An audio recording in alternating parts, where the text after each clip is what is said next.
Alright guys, welcome back to Our World Outdoors, and today we're going to do the solar update for what would be May's usage. This month we could have done better, but to be honest I wasn't stressed over it because we did so well last month, and also because the reading was for 34 days, whereas most of our other ones you see are for 28 to 30 days. So had it been a 28 or 30 day, we would have been under $50, which is always our goal. So our delivery charges was $32.43. Our supplier charges was $18.17 for a total bill of $50.60 for this month. That's not bad for 34 days. So let's go on here.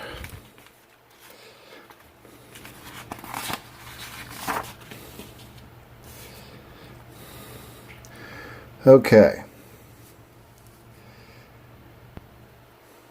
this May you use 44% less electricity than last May, so that's 268 kilowatts less. So that's enough to refrigerate our groceries for 6 months, it says. So we're going, looks like we were well over 700, and we did 369 this month. So yep. So that's, that makes you feel good. That makes you feel like you're doing your part to save money, but also to use less electricity so they have to make less. So that's cool. Now, what we have here is a flow chart kind of what the year has been, but down here my wife has put together the first 6 months of bills. Now technically, like this 118 bill, that would be for December. So it's actually 6 months removed back a month. But when you're looking at the billing dates, this is the way you would do it. Alright, and she's got listed what we paid in service fee and what we paid with the service fees. So for 2019, let's just say the first 6 months, we have used 2,417 kilowatt hours, totaling $119.03 is what we actually used electricity wise. $209.34 in service fees. So altogether, for half a year, $328.37. For 6 months, $328.37. That's pretty good. Now, usually we go around and show you our system and stuff like that. But today I'm the bearer of bad tidings. So, we've been having some pretty severe weather around here in Ohio. And on the southeast area where we live of the state, we actually have had some hits of lightning, strong winds, and tons of flooding. And when I mean tons, I mean like I saw a report that there was a water rescue about 4 miles from my house. In other words, they had to go out in a boat and rescue people because the water was coming up so fast in their home they had to get out.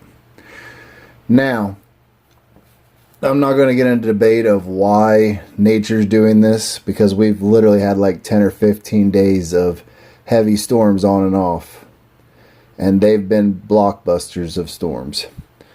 But we've also been getting hit with serious power surges. I mean bad ones. Ones that'll damage electronics, ones that blow up TVs and electronics in your house, ones that'll throw breakers. I'm talking serious surges. And they're damaging. And if this has ever happened to you, you know that AEP tells you, too bad. Call your home insurance. So, we had one hit one night that knocked everything out. I mean, and that's normal, but this went, I thought the fuse box blew up. I mean, it hit hard.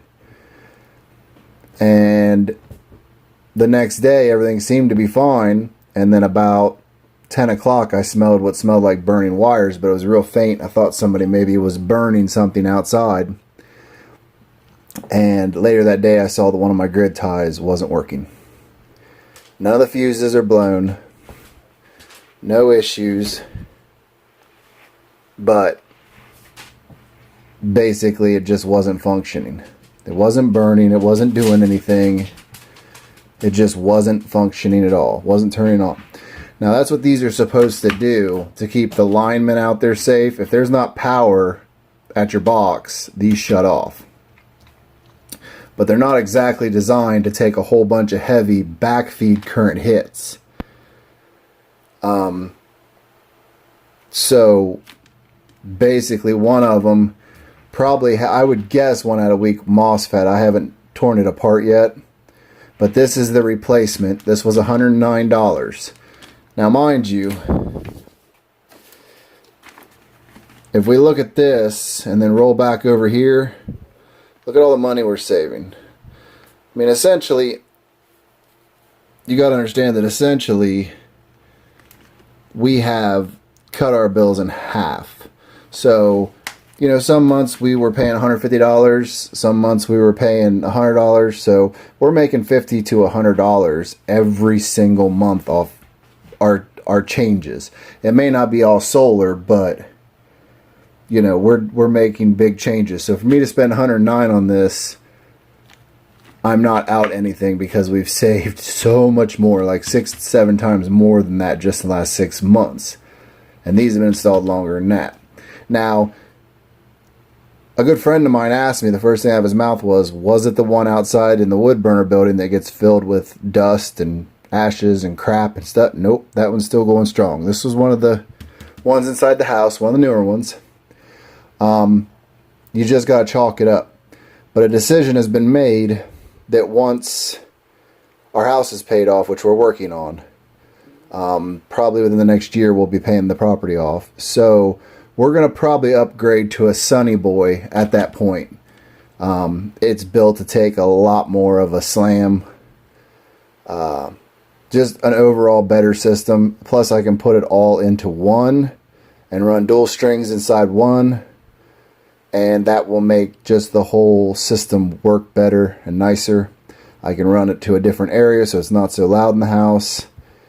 Higher grade product. You will pay for it. It's going to be probably anywhere from $600 to $1,000, somewhere in there. $600 to $1,000. So yeah, you're going to pay, but you know, popping one of these once or twice a year, you're going to pay that back because most Sunny Boys are just about indestructible. So just wanted to be completely transparent with what's going on. I've got to go install this thing now since it's nighttime and get it on, but I wanted to talk to you about that. But yeah, we're pretty happy with this month's bill, and I'll be honest, we're probably going to be a little higher next month, but I figure probably mid-August I'll start to get things really back under control. Air conditioning usually around here, July, August, that kind of area is when it actually comes necessary. We've pretty much gotten away with fans up till now. We can probably do better on our air conditioning bill once I get the off-grid system set up. We actually did get another new piece. We're going to build the bike generator, and that won't produce crazy amounts, but it will help with our health and topping off our batteries on those winter days when we can't get out to get too much hiking or exercise. Jump on the bike, get some miles, and put some power back in the batteries. So we'll start getting everything together. We picked up that mountain bike for $20. So no real heavy investment in it. It's made out of aluminum, so it's pretty light. I'll get the belt and we'll start getting that put together. We have some parts that came in for our off-grid setup. So let's take a look at those. First thing's pretty simple. It is a 100-foot roll of wire. Nothing special there. So next,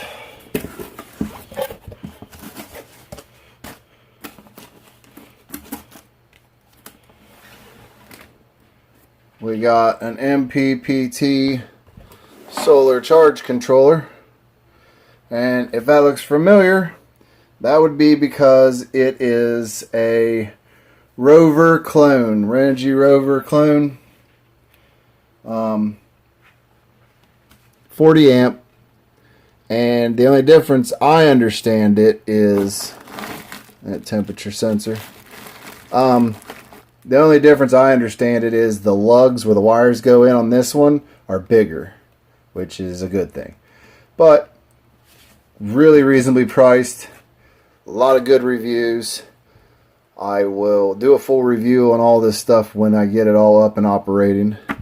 So that's the next piece. And then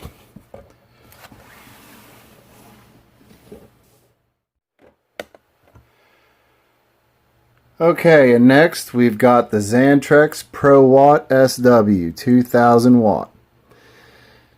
Now, a lot of people are going to give me crap on this one because I bought the 12 volt version. Yes, I know I should have at least went with the 24 version. I know that. But look to the future to understand what we're doing here. This is going to be used in the house as like an assistance system, off-grid system. But the whole off-grid system I'm building here is going to get ripped out in the future after the house is paid off and we're building a cabin in the woods. This whole system will get yanked, this off-grid system, and moved down there. So 12 volt is not a bad thing because everything we're building down there will either run off 12 volt or will be converted by this. And there will not be giant power usage down there because our day-to-day lives we're showing you, we don't use large amounts of power. So there's no reason to try to produce large amounts of power and worry about efficiencies. So I will be setting up a whole new array down there and it will be massive. Essentially it will be the roof. But these are the components we're using, and the last step is we still have to pick up the batteries, and just got more important things coming up to pay for than buying batteries at the moment. So I'll get everything else ready, wired, and done, and then we'll go out and pick up the battery bank and put it all in.